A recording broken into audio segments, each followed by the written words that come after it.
तो मान लेते हैं ये हमारा मेन सर्किट है और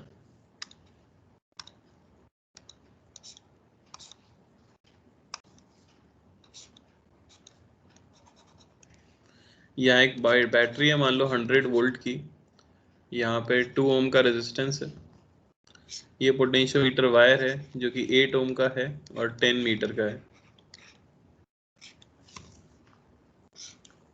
के साथ में यहाँ हमने बैटरी लगा दी है।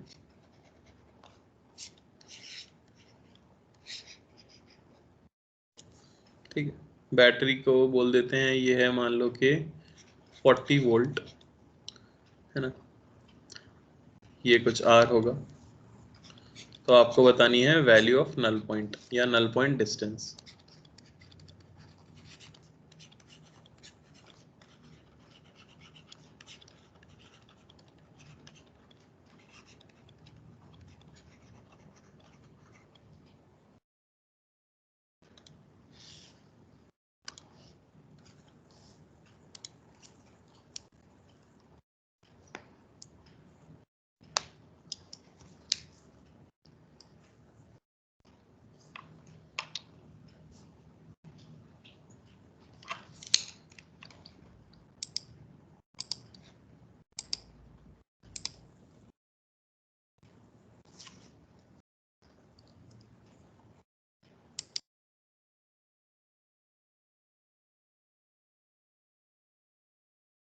Sir 5 metre. ओके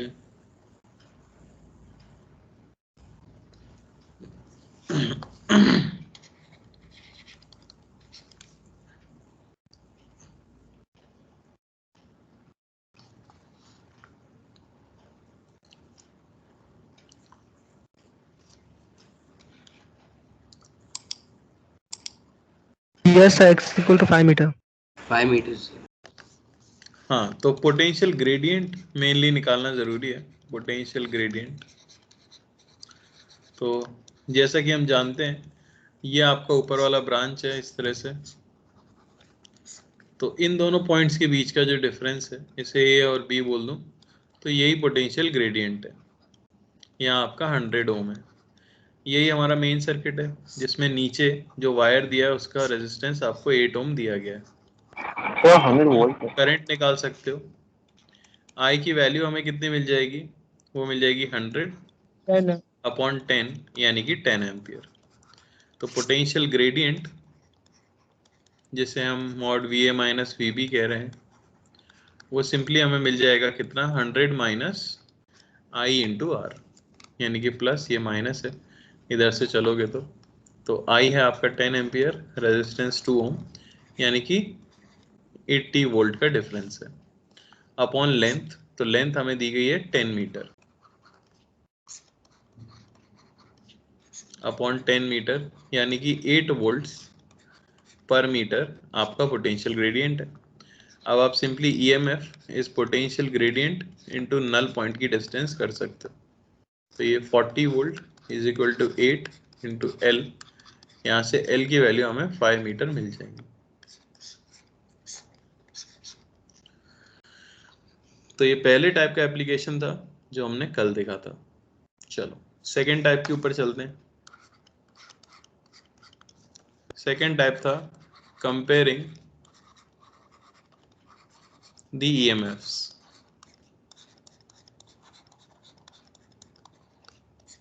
अब मान लेते हैं कि दो सेल्स हमारे पास हैं, है ना, और सोर्स के बारे में आपको कुछ अननोन चीज दी गई है, जैसे कि बोल दिया जाए ये सर्किट है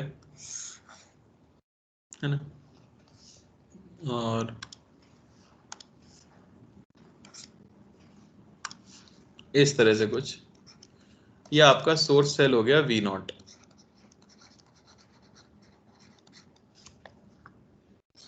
मान लो कि हमें वी नॉट की वैल्यू नहीं पता, पर हमें सिर्फ कंपेयर करके ये जो दो बैटरीज हैं, कुछ बोल देता हूं मैं इसे E1 और इसे बोलता हूं E2, कुछ रेजिस्टेंस होगा R1 R2, इन दोनों ईएमएफ्स के बीच का रिलेशन बताना है, इन्हें कंपेयर करके बताना है। तो इस तरह से गैल्वेनोमीटर हमारे पास, और ये हो गई नल पॉइंट की डिस्टेंस। इसे मैं 0.1 बोल देता हूँ, इसे 0.2 और इसे 0.3। तो सबसे पहले आपने क्या किया, जब कनेक्ट किया 1 और 2 को, तो नल पॉइंट के लिए आपको x की वैल्यू मिली कितनी, L1। तो आप E1 की वैल्यू लिख सकते हो, वो हो जाएगी V0/L potential gradient into L1, है या नहीं। अब सिमिलरली जब कनेक्ट किया गया 2 और 3 को, तो अब दूसरी वाली बैटरी से सर्किट में, तो फिर से नल पॉइंट कैलकुलेट किया गया जॉकी को मूव करके। तो अब मान लो नल पॉइंट की डिस्टेंस x, ये आई L2। तो आप E2 इसको भी बता सकते हो V0/L इंटू L2। पर मान लो V0 खुद ही एक अननोन है, V0 की वैल्यू क्वेश्चन में नहीं दी है और यहाँ सिर्फ कंपैरिजन पूछा गया है, तो मैं सिंपली E1/E2 इसकी वैल्यू L1/L2 से बता सकता हूँ, है नहीं। Yes. तो ये सेकंड वाला है एप्लीकेशन सबसे इजी, कंपेयरिंग टू EMFs। कोई डाउट है तो बोलो। No, sir.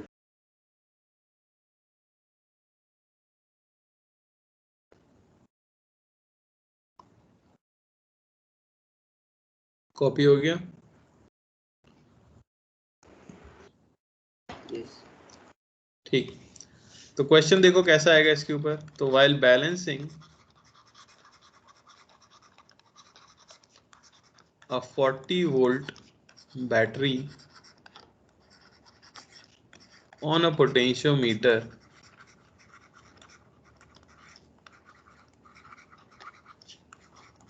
null point is at 30 centimeter.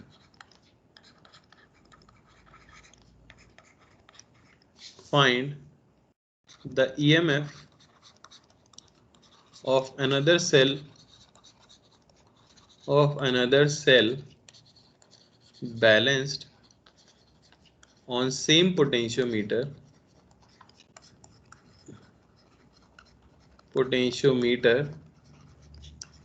at 40 centimeter.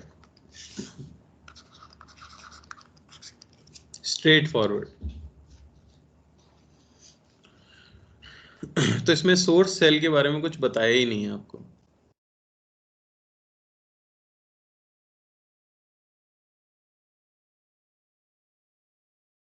Sir, 160/3. काफी सिंपल है, E1/E2 is simply L1/L2। E1 था 40, E2 मान लो E, L1 आपको पता है 30 सेंटीमीटर बाय L2 उन्होंने कहा है 40 सेंटीमीटर। यहाँ से E की वैल्यू जो आपको मिलेगी वो मिल जाएगी 160/3 वोल्ट। कोई दिक्कत? No, No, sir. चलो तीसरे एप्लीकेशन के ऊपर चलते हैं, ये थोड़ा इंपॉर्टेंट है। कैलकुलेटिंग द इंटरनल रेजिस्टेंस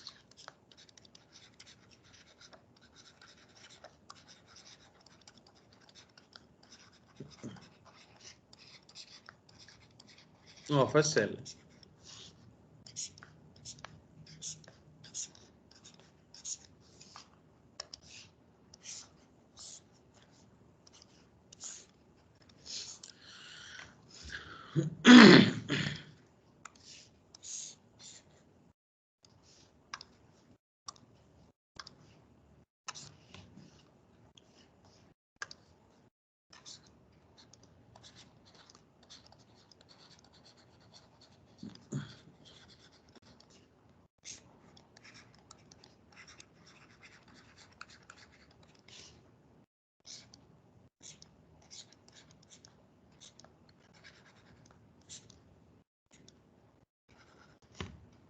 ठीक है, तो मान लो इस तरह से एक सेल है जिसका अननोन EMF E है, इंटरनल रेजिस्टेंस R है, और आपको EMF भी नहीं पता बैटरी का और रेजिस्टेंस भी नहीं पता। तो ऐसे केस में आप क्या करते हो, पहले आप ईएमएफ कैलकुलेट कर सकते हो। क्या मैं सिर्फ ईएमएफ कैलकुलेट कर सकता हूँ? हाँ, क्या करूंगा उसके लिए मैं? हेल्प पॉइंट ढूंढेंगे हम वहाँ से। बिल्कुल, तो मैं यहाँ लिख देता हूँ, जैसे पहले है to calculate unknown EMF, unknown EMF, या तो क्वेश्चन में दे देते हैं कई बार सिर्फ रेजिस्टेंस निकलवाना हो तो, अगर रेजिस्टेंस निकलवाना है तो इस अननोन ईएमएफ की जरूरत पड़ेगी, तो अगर नहीं दिया हो तो पहले आपको ये निकालना पड़ेगा। इसमें सिंपली मैं क्या करूंगा, इस की को अगर मैं नाम दे देता हूँ 1, इस की को नाम दे देता हूँ 2, तो कनेक्ट कर देंगे किसे, 1 and 2, और देख लेंगे कि नल पॉइंट क्या आता है। मान लेते हैं कि वो आ जाता है L1, तो ईएमएफ आप सिंपली बता सकते हो, वो हो जाएगा V/L, V0/L इंटू L1। काफी सिंपल। अब आपको इंटरनल रेजिस्टेंस कैलकुलेट करना है, तो उसके लिए देखते हैं। To calculate internal resistance,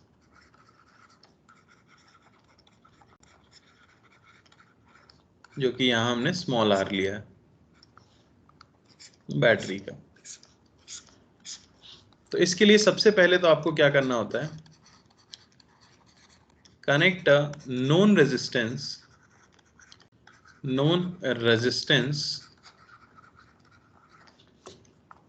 across the battery. Battery के अक्रॉस एक नोन रेजिस्टेंस को ऐड किया जाता है कुछ इस तरह से, ठीक है ना, या मैं इस तरह से शो कर सकता हूं।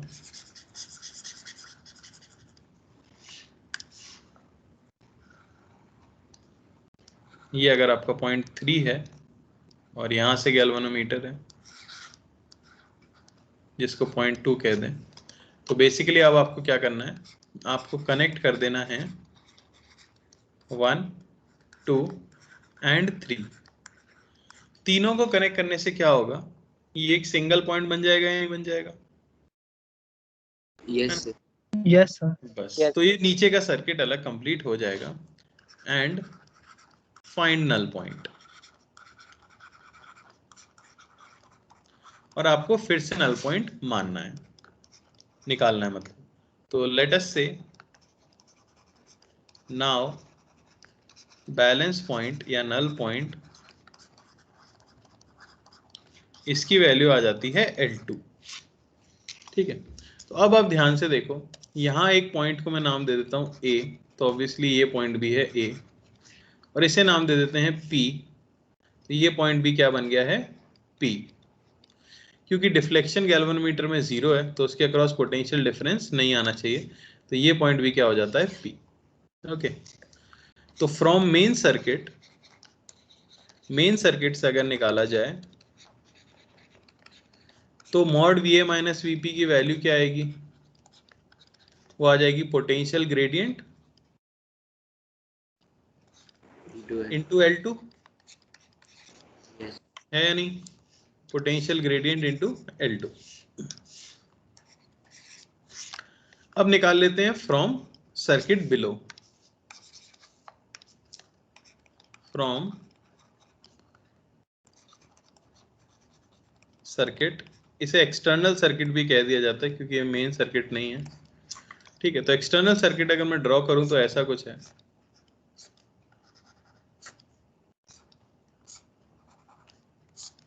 कुछ ये इंटरनल रेजिस्टेंस ये, और ये हमारा ईएमएफ ई। तो ऑब्वियसली इसमें कुछ करंट फ्लो करने लग गया होगा इस तरह से आए, जो कि सिर्फ नीचे वाले सर्किट में ही फ्लो करेगा क्योंकि गैल्वेनोमीटर में तो जा नहीं सकता और रास्ता यहीं पे है गैल्वेनोमीटर में जाने का। ये पॉइंट है हमारा ए और ये पॉइंट है पी। तो यहां से अगर मैं VA माइनस VP की वैल्यू कैलकुलेट करूं, ये प्लस माइनस, तो आप जानते हो मॉड VA माइनस VP, इसकी वैल्यू हमें मिलेगी E minus I into R, जहां I की वैल्यू सिंपली हो जाएगी E upon R plus R, जहां कैपिटल R आपका नोन रेजिस्टेंस है। पुट कर दें तो E minus I R, I की वैल्यू अगर मैं पुट कर देता हूँ तो E minus E R upon R plus R, या मैं कह सकता हूँ E capital R upon R plus R. अब ऑब्वियसली 2 ये है, ये इक्वल होना चाहिए 3 के, सेकेंड इक्वेशन और थर्ड इक्वेशन, यानी कि आप सिंपली कह सकते हो E into R upon R plus R, ये हो जाना चाहिए पोटेंशियल ग्रेडियंट इंटू L2, जो भी आपकी बैलेंस लेंथ आई है। क्लियर हुआ? ये रिलेशन आ जाती है। यहाँ से बहुत सुंदर सा कोई फॉर्मूला तो नहीं आता, पर कई लोग इसे रट लेते हैं। मैं तो एडवाइस नहीं करूंगा रटने की, आपको स्टेप्स पता होने चाहिए। सिंपली वहां से आप आर की वैल्यू निकाल लोगे।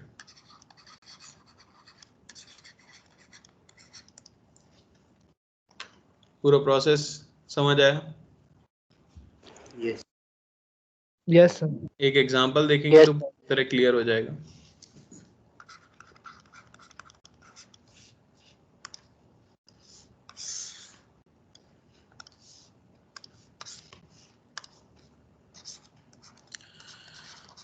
तो ये 100 वोल्ट की बैटरी है और यहाँ लेंथ हमें दी गई है मान लो 10 मीटर्स।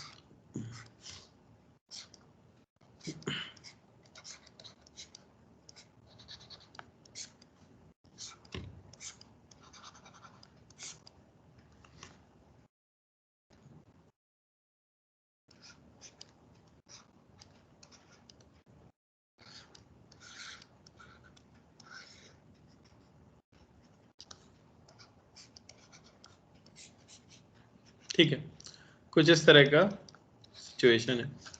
क्वेश्चन में दिया गया है when S is open, X is equal to, मान लो हमें दिया गया है 5 metre, and when S is closed, X is equal to 3 metre. यहाँ X है नल पॉइंट डिस्टेंस।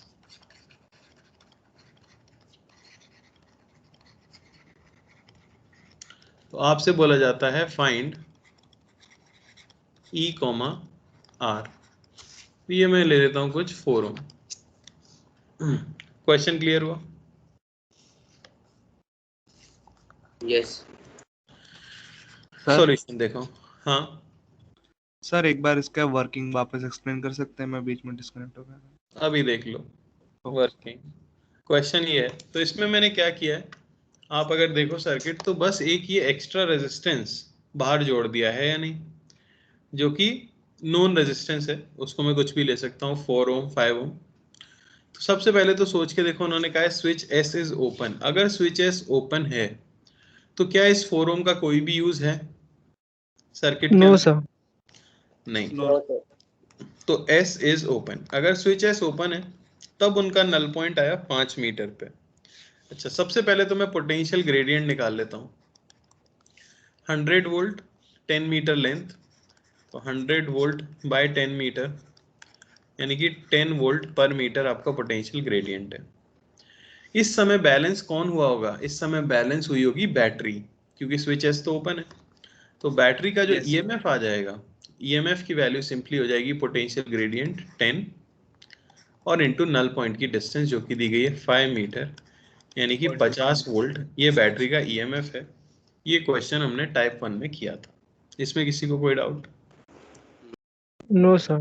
अब उन्होंने कहा है कि स्विच एस को बंद कर दिया गया है। स्विच एस को बंद करते ही अब जो नल पॉइंट की डिस्टेंस है वो घट के 3 मीटर रह गई है।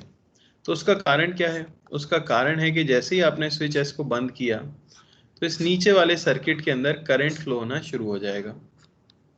ठीक है ना, कुछ इस तरह से सर्किट का पार्ट है। मैं ये कैलकुलेट कर चुका हूँ कि बैटरी हमारी 50 वोल्ट की है, उसका इंटरनल रेजिस्टेंस मुझे निकालना है। एक्सटर्नल रेजिस्टेंस 4 ओम हमें दिया गया है। ऑब्वियसली इस सर्किट का करंट इसी सर्किट में फ्लो करता है सिर्फ, तो मैं मान लेता हूँ कि इसमें कोई करंट आ गया आई है या नहीं? Yes. बस ये प्लस ये माइनस, आई की वैल्यू हम निकाल लेते हैं। आई हो जाएगा ईएमएफ अपॉन टोटल रेजिस्टेंस जो कि है 4 प्लस आर। तो अब इनके एंड्स के बीच का पोटेंशियल डिफरेंस अगर देखा जाए, इसे ए नाम दे दें और इसे पी नाम दे दें, तो हम सिंपली कह सकते हैं कि V A minus V P का मॉड, इसकी वैल्यू आ जाएगी ई माइनस आई आर, यानी कि 50 minus current 50 upon 4 plus R और इंटू इंटरनल रेजिस्टेंस आर।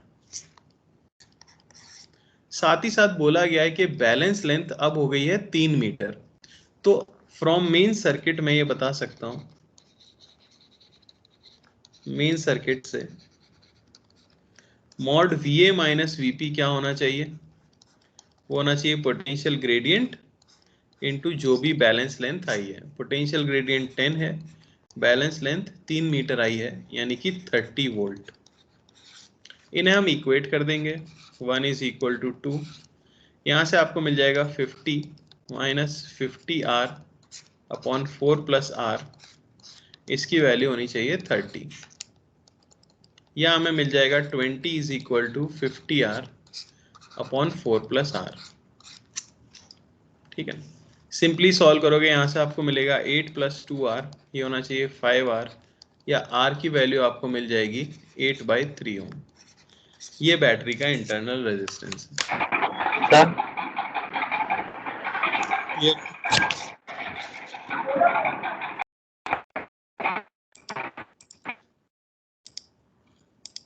बोलो भाई, कोई डाउट?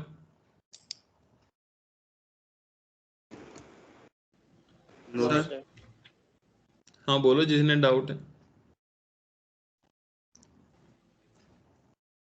इसमें ऐसा बोल सकते हैं कि जो हमारा दूसरी बार नल पॉइंट आएगा वो पहले वाले से भी ज्यादा हो जाएगा, इट विल ज्यादा तो इंक्रीज है आएगा ही, नल पॉइंट में। कम आया है। नहीं सर, कम मतलब इसमें तो कम आ गया है। क्या हुआ?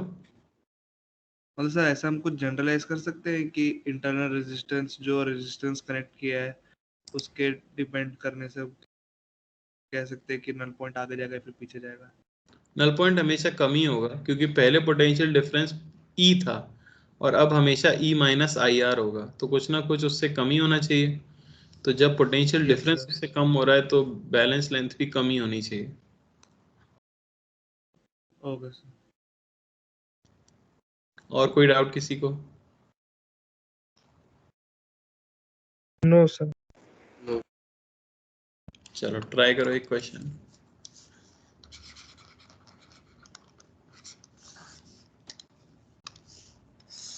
ध्यान से करना, मैं 4 मिनट का टाइम दे रहा हूँ, एग्जाम में भी आपको मिलेगा।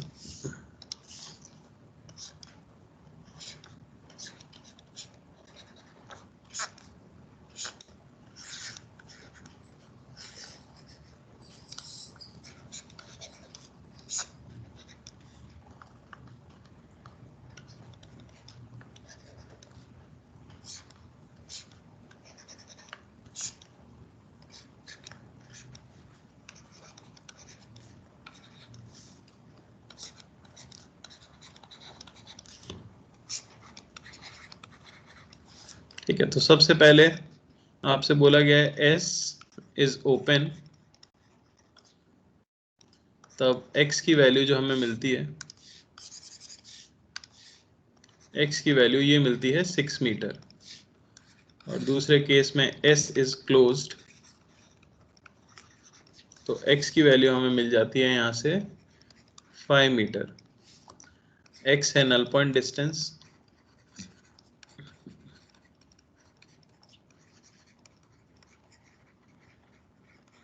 तो आपको बताना है फाइंड E एंड R।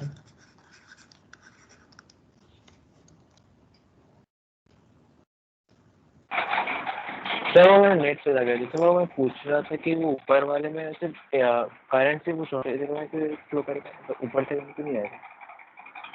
क्या होगा?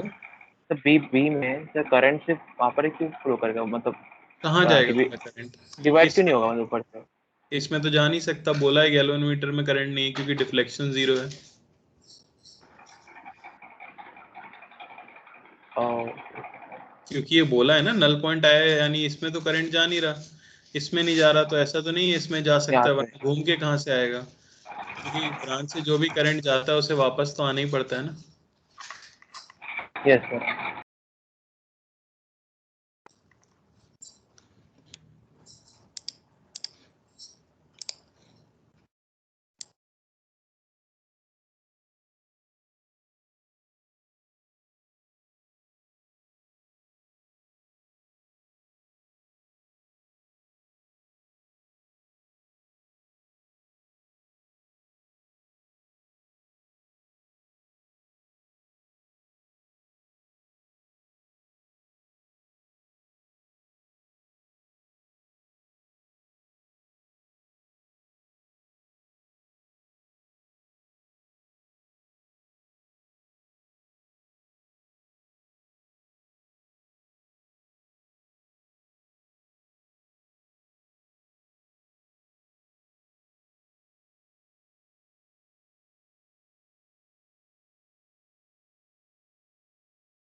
Sir, 30 volt and 5 ohm.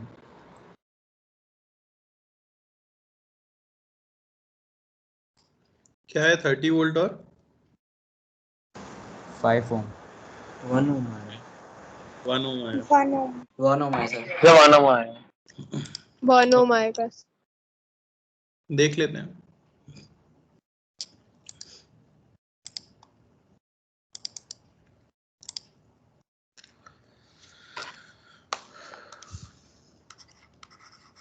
चलो देखो, तो सबसे पहले पहला केस है, बैलेंस लेंथ आपको दी गई है। सबसे पहले मैं पोटेंशियल ग्रेडियंट निकाल लेता हूँ, जो सिंपली 40/8 यानी कि 5 वोल्ट पर मीटर हो जाएगा। ठीक है, तो जब S इज ओपन तब सिर्फ बैटरी बैलेंस होगी, रेजिस्टेंस का कोई काम नहीं है। तो E हो गया potential gradient into null point distance, जो कि हमें मिली थी 6 मीटर्स, यानी 30 वोल्ट। तो 30 वोल्ट की आपकी बैटरी है। सेकेंड केस में इस सर्किट को देख लेते हैं। इस तरह से कुछ दिया है R, ये 30 वोल्ट आ चुका है, और ये हमें दिया गया है 5 ओम। आपको इनके बीच का पोटेंशियल डिफरेंस चाहिए होता है, A और P के बीच का। करंट मान लेता हूँ मैं I, तो I की वैल्यू सिंपली मिल जाएगी 30/5 + R। फिर जो पोटेंशियल डिफरेंस आएगा VA - VP, उसे मैं कह सकता हूँ पोटेंशियल ग्रेडियंट इनटू नया नल पॉइंट डिस्टेंस, और वही इक्वल होना चाहिए E - IR के। 30 - IR यानी 30/5 + R into internal resistance R। Put कर देते हैं वैल्यू। पोटेंशियल ग्रेडियंट है 5, नई नल पॉइंट डिस्टेंस भी है 5, ये होना चाहिए 30 - 30R/5 + R। यहाँ से आपको मिल जाएगा 6R/5 + R is equal to 1, या R की वैल्यू हमें मिल जाएगी कितनी, 1 ओम। समझ आया? यस तो internal resistance of the battery is 1 ओम। कोई डाउट किसी को? नो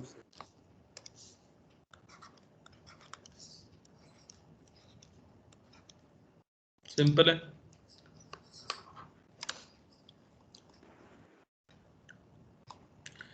ऐसे ही एक दें या थोड़ा सा चेंज करें क्वेश्चन, बताओ। चेंज। चेंज। थोड़ा सा बदल देते हैं। थोड़ा चेंज।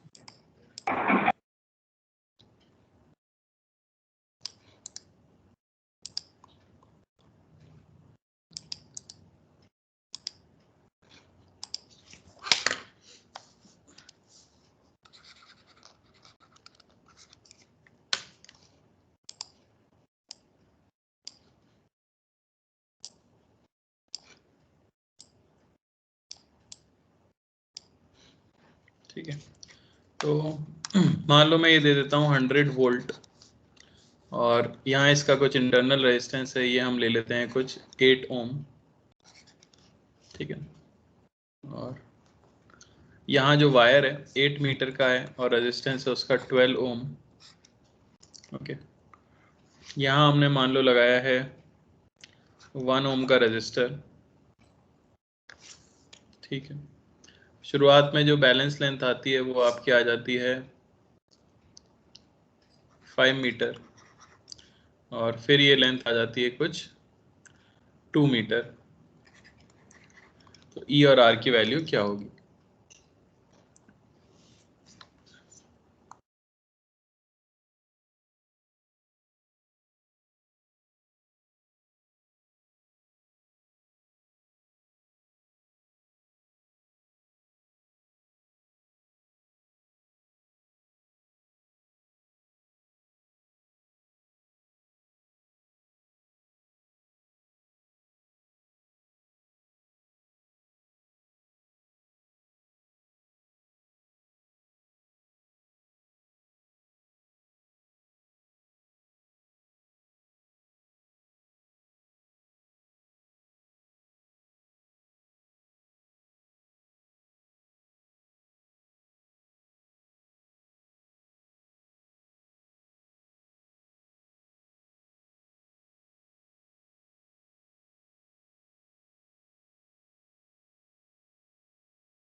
सर EMF 75/2 और रेजिस्टेंस 3/2। ओके, किसी का मैच किया?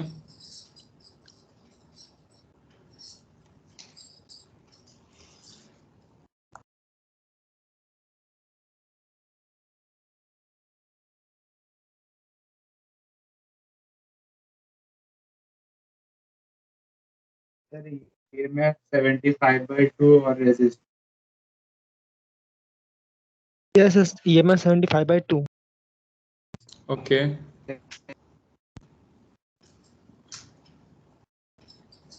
यस सर यस, ई तो 75/2 है।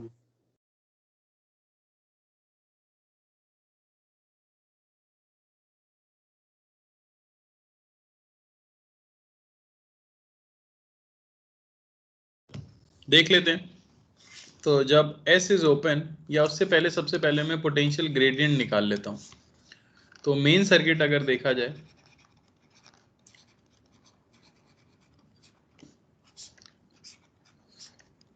वो कुछ इस तरह से है। ये आपका 100 वोल्ट की बैटरी है, यहाँ पे 8 ओम है और नीचे वाले वायर का बोला गया है 12 ओम है। इसमें कुछ करंट फ्लो करेगा I की वैल्यू जो होगी वो हो जाएगी 100/20 यानी कि 5 एम्पियर। तो आप पोटेंशियल ग्रेडियंट बता सकते हो सिंपली। पोटेंशियल ग्रेडियंट हो जाएगा पोटेंशियल डिफरेंस यानी कि E minus I are upon length L। E minus I are 100 minus 5 into 8 by length हमें दी गई है कितनी, 8 मीटर। तो ये हमें मिल गया कितना, 60/8 यानी कि 15/2 वोल्ट पर मीटर। सही है कि नहीं? ये आपको पोटेंशियल ग्रेडियंट मिल चुका है। तो पहले केस में Yes, sir. Switch is open, तब सिर्फ बैटरी बैलेंस की जाएगी और E को आप कह सकते हो potential gradient into null point की डिस्टेंस, यानी 15/2। नल पॉइंट की डिस्टेंस पहले केस में बताई गई है 5 मीटर। यहाँ से बैटरी का EMF हमें मिल जाएगा, ये सिंपली 75/2 वोल्ट आ गया। बी पार्ट के अंदर स्विच को क्लोज किया गया। स्विच को क्लोज करते ही सर्किट जो दिखेगा कुछ ऐसा।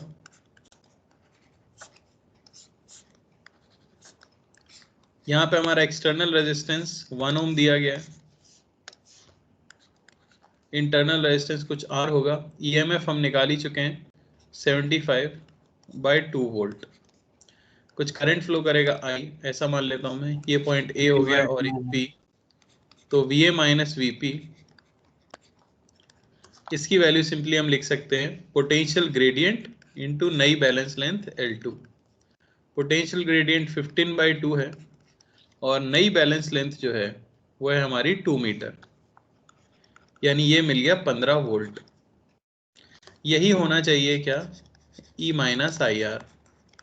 तो इसे सिंपली मैं कह सकता हूँ 75/2 minus I into resistance R, इसकी वैल्यू होनी चाहिए 15, है ना।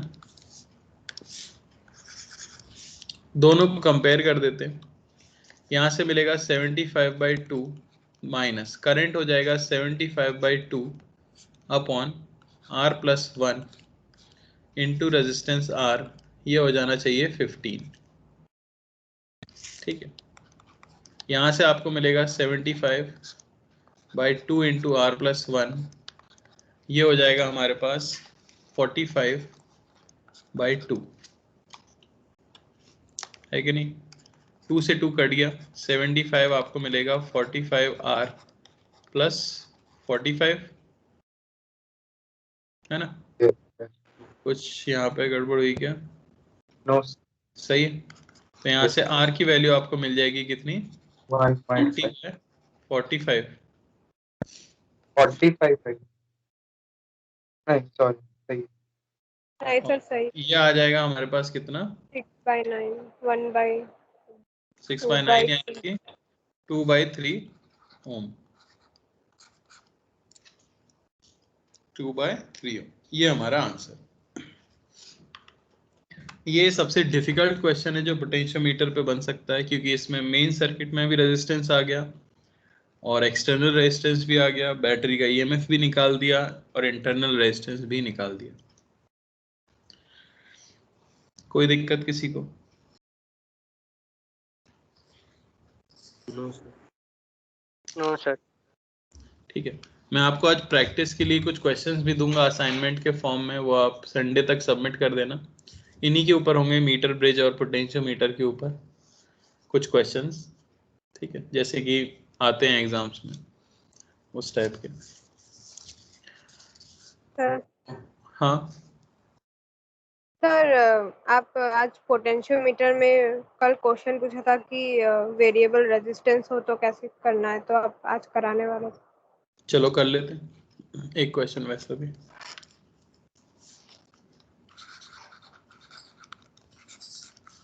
ठीक है, तो मान लो यहाँ पे इस तरह का सर्किट है। अब ये कोई टाइप नहीं है, ऐसा क्वेश्चन आपको बुक में नहीं मिलेगा, ठीक है ना, और ये सिर्फ आपने बोला है इसलिए अपन करने की कोशिश कर रहे हैं। ओके, तो यहाँ L लेंथ का वायर है और दिया गया है कि A है इसका एरिया ऑफ क्रॉस सेक्शन।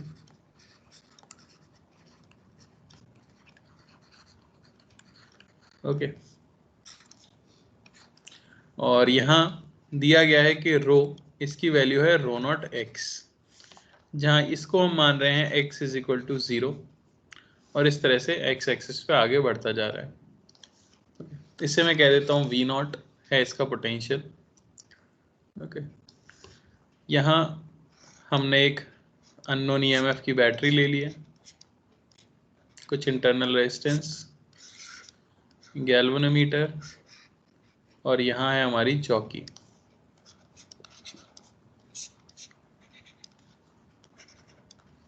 ठीक है ना, और ये है आपका EMF E। तो या तो मैं इसकी वैल्यू दे देता हूँ आपको और पूछ लेता हूँ x की वैल्यू। ओके, तो find x if E is equal to V naught by 4 such that galvanometer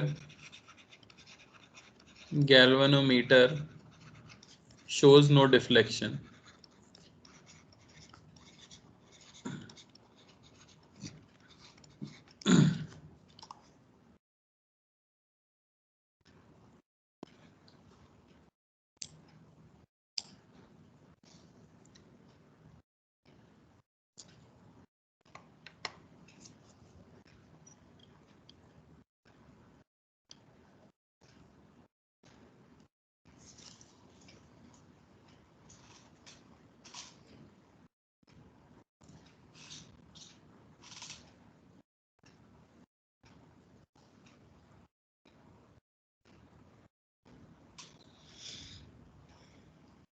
sir total length क्या है वायर का?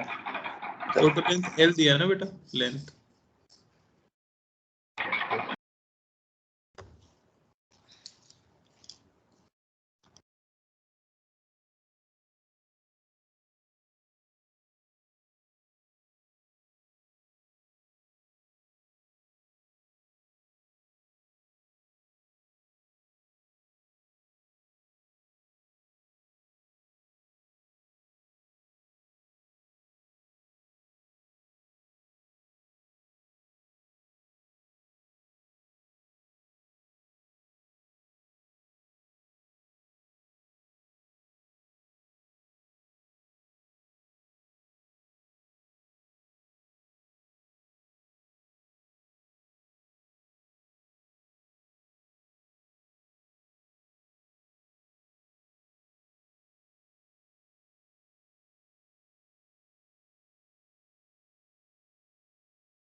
Sir, rho naught L square by 8.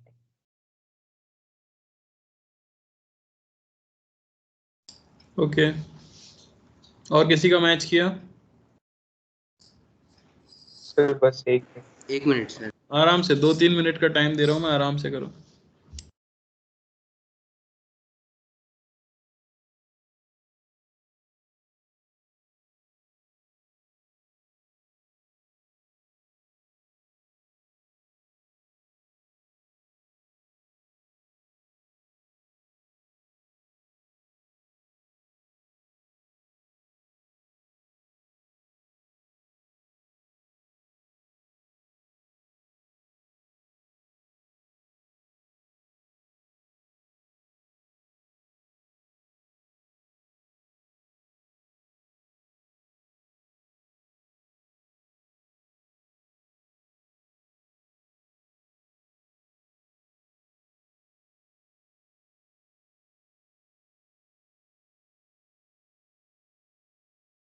Sir L/2 है। Okay, L/2। ठीक है, 1-2 मिनट और देखते हैं किसका आंसर आता है।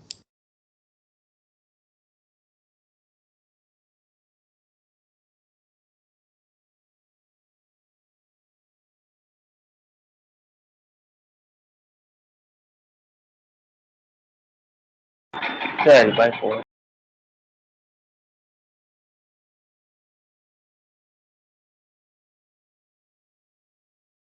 तो काफी अच्छे आंसर आ रहे हैं, L/2, L/4, पर अफसोस कोई एक सही होगा।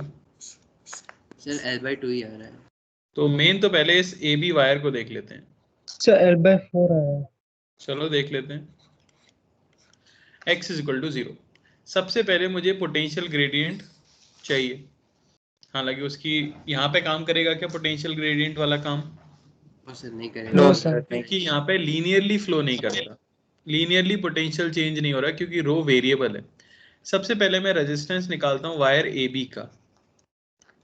वो निकालने के लिए मैं x डिस्टेंस पर जाकर एक dx थिकनेस का छोटा सा एलिमेंट कंसिडर करता हूँ। इसका छोटा सा रेजिस्टेंस dr आप लिख सकते हो वहां पर रो इनटू जो लेंथ है by area of cross section A। Total के लिए इसी को इंटीग्रेट कर दूंगा 0 से लेके L तक। यहाँ से rho naught L square by 2A, ये आपका टोटल रेजिस्टेंस आ गया है। तो करंट कितना फ्लो कर रहा होगा हम वो भी देख सकते हैं, वो हो जाएगा V0 bye RAB।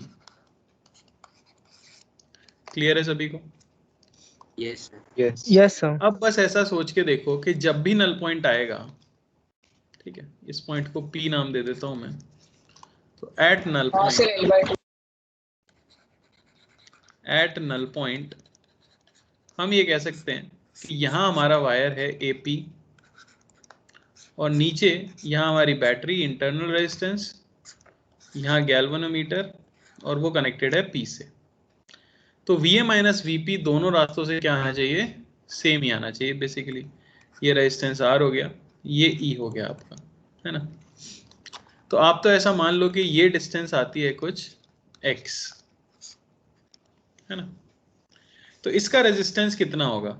Resistance of AP, resistance of AP, तो इसे अगर RAP बोल दूं मैं, तो इसे integration of rho naught x dx by a। पहले हमने पूरा इंटीग्रेट किया था, पर अब 0 से लेके x तक ही इंटीग्रेट करेंगे, तो ये rho naught x square by 2a हमारे पास आ जाएगा। ये इसका रेजिस्टेंस है। इसमें करंट जो फ्लो कर रहा है वो तो ऊपर अपना I ही फ्लो कर रहा है कि नहीं? तो मैं कह सकता हूं कि मॉड VA माइनस VP जो कि इक्वल है E के, क्योंकि ये पॉइंट भी A है और ये पॉइंट भी हमारा P है, क्योंकि गैल्वेनोमीटर में करंट क्या है? 0 है। E के जो इक्वल है वो बेसिकली होना चाहिए IR, तो I into resistance of AP। E की वैल्यू आपको दी गई है V0 बाय, कहाँ गया, 4।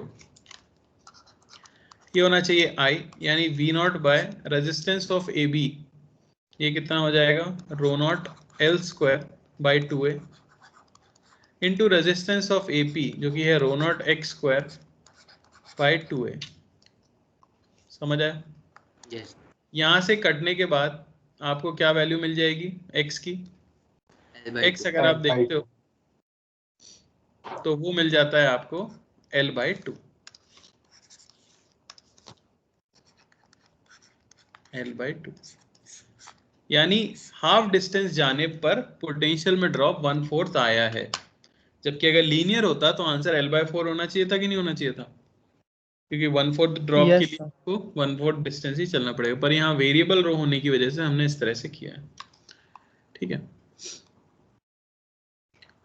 तो फिर आपको एकदम बेसिक्स पे चले जाना पड़ता है। तो ये क्वेश्चन सिर्फ वही बच्चा कर सकता है जिसने बेसिक्स ध्यान से सुने, पढ़े और समझ आया कि पोटेंशियोमीटर बेसिकली करता क्या है। तो अगर आप ये वाला कर पाए थे यानी आप समझ गए हो कि वर्किंग कैसी है, कैसे काम करता है पोटेंशियोमीटर। अब मैं कुछ भी फंक्शन दे सकता हूँ रो का, है ना? कोई डाउट किसी को? No No, sir. ये पता नहीं क्या लिखने की कोशिश किया मैंने। ADJ क्या होता है? एडवांस लिखना चाह रहे थे। ओके, तो बस यहाँ समापन हो जाता है करंट इलेक्ट्रिसिटी का। एक चीज़ ज़रूर रह गई है जो कि कलर कोडिंग होती है। आज फिर से FR03 में किसी ने बोला कि वो पढ़ा दो, तो यार उसमें पढ़ाना कम और बताना ज़्यादा है, तो उसको पहले तो आपको खुद ही रटना पड़ेगा। तो मैं एक बार एक एडवाइस करूँगा आपको कि NCERT में जो दी हुई है टेबल, हर कलर के करस्पॉन्डिंग जो नंबर होता है उसे याद करो, कलर्स का सीक्वेंस याद करो, और टॉलरेंस की भी जो टेबल है वो भी याद करो। एक बार वो सब आप याद कर लोगे तो संडे वाली क्लास में मैं आपको बता दूंगा कि कैसे किसी भी कार्बन रजिस्टर का रेजिस्टेंस कलर देखकर हम बता सकते हैं। ओके ठीक है, सर आरसी सर्किट का क्या हुआ? सर वो मॉड्यूल में आरसी सर्किट भी है तो वो हो गया। RC सर्किट हो चुका बेटा हमारा कैपेसिटर के अंदर, है ना? तो RC सर्किट याद है ना सबको? Yes T sir equal to Yes. Current पूछते थे, T करंट पूछते थे, टाइम कांस्टेंट पूछते थे, कैसे टाइम कांस्टेंट निकालते हैं वो भी हमें यस देख, ये सब कुछ है। ठीक है, तो उसे सर? हम, हाँ सर जैसे डिस्चार्जिंग ऑफ कैपेसिटर में था वैसा कुछ होता है कि वोल्ट मीटर का रीडिंग कैसे वेरी करता है, मतलब उसी के वोल्टमीटर का रिस्पेक्ट में टाइम के साथ रिलेशन। उसके अक्रॉस पोटेंशियल डिफरेंस की रिलेशन पूछी गई होगी। Yes sir, with time. हाँ, जैसे हमने देखा कि जब कैपेसिटर डिस्चार्ज हो रहा होता है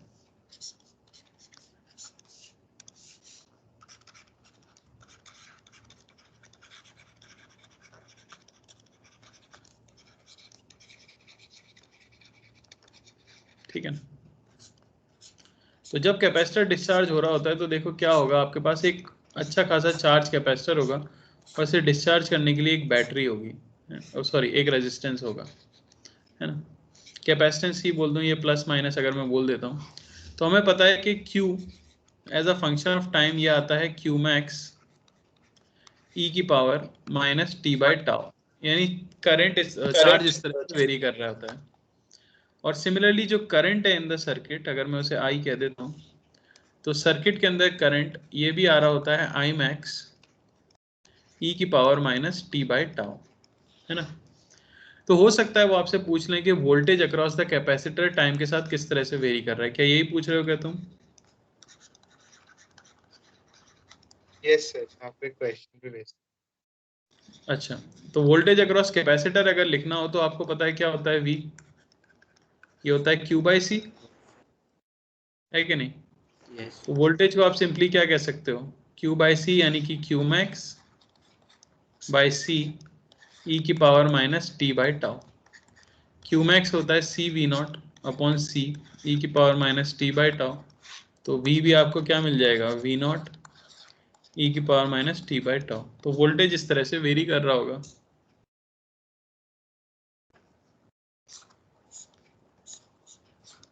समझ आया? Yes, sir. डिपेंड करेगा क्वेश्चन में क्या बोला गया है। मैंने तो एक अगर ये क्वेश्चन है तो उस हिसाब से ये है।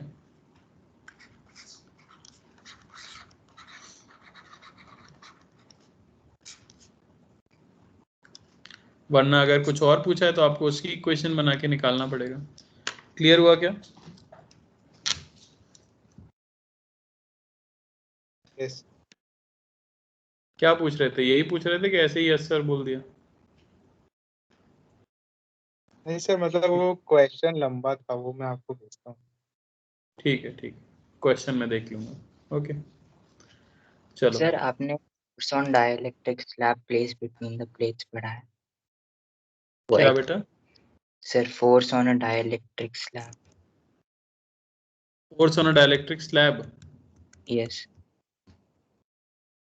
हाँ, ये टॉपिक शायद रह गया अपना, force on a dielectric slab. ठीक है, ये भी कर लेते हैं संडे को।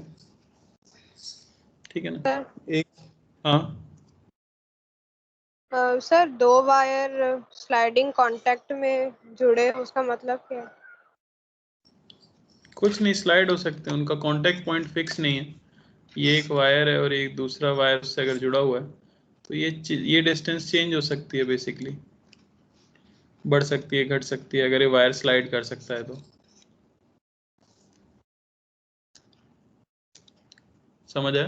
सर मतलब ऐसे कह सकते हैं कि वो सर्किट के तीनों पॉइंट से नहीं जुड़ा होगा तभी स्लाइड होगा।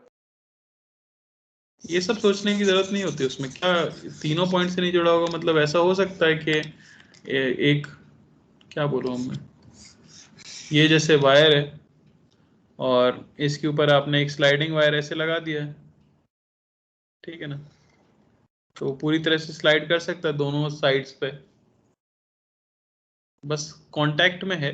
तो आपको ये समझना होगा कि हाँ ये भी एक वायर है, ये बिहेव इसी तरह करता है कि किसी भी इंस्टेंट पे ये ऐसा हो जाएगा। तो ये अगर x डिस्टेंस पे है तो ये डिस्टेंस x हो जाएगी। समझ आया? हाँ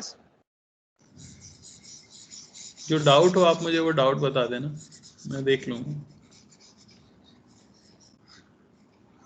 सर किसी 2D प्लेन में करंट फ्लो कर सकते?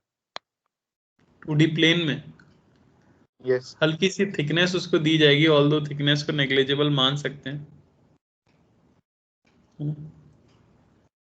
तो मैंने आपको एक शीट, क्यूब का क्वेश्चन पूछा था। एक शीट दी जाती है, जैसे कि थिन शीट है, उसमें करंट ऐसे फ्लो कर रहा है स्प्रेड होके पूरा, उससे मैग्नेटिक फील्ड निकालने का क्वेश्चन आता है, वो हम आगे करेंगे भी।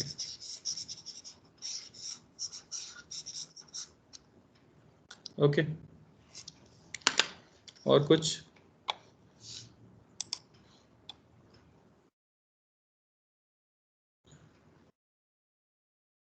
बोलिए।